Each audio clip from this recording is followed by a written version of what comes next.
When I decided that Hitched would be the book where Reagan and Jack get married, I thought, okay, well, what crisis can I build around their wedding?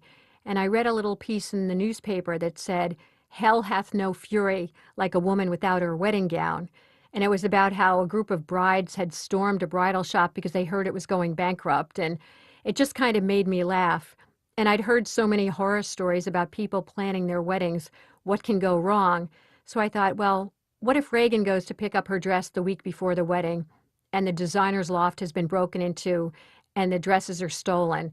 And naturally, Reagan gets involved. And I thought it would be a fun topic because there's humor in it, people's hysterical reactions when they find out that their dress is missing.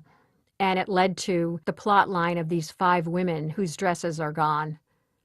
Sometimes people say you shouldn't actually marry off your continuing character, that then the tension will be gone. But I thought it would be good to get Reagan and Jack together since they both solve crimes. And I have Reagan's friend Kit. She's the single, and I think she's going to remain the single. So we have her adventures. But I'd received a lot of emails from readers saying, when are Reagan and Jack going to get married? That kind of thing. They'd been engaged for several books. So I figured it'll work to get them together.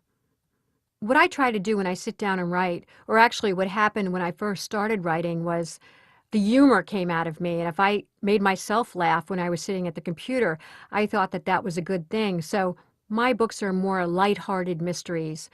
You don't have gruesome crimes in them or anything like that, but they're more character driven. And I have eccentric characters, and it's more the stories behind them. And hopefully my books will just entertain you and make you laugh, but they are more on the light side than the really scary side. When I started writing this book and then end up just meeting people along the way, I just love hearing about everyone's horror stories about planning a wedding. So I think that that's what's fun about the book, is that brides can relate to it, or anybody who's been a bridesmaid and run into trouble somehow. And that's what I wanted to tap into with this story, is just that planning weddings, things go wrong. And it's obviously a huge day in your life, but it gets bogged down by a lot of details. And so I thought it would just be fun to do the story of the missing dresses.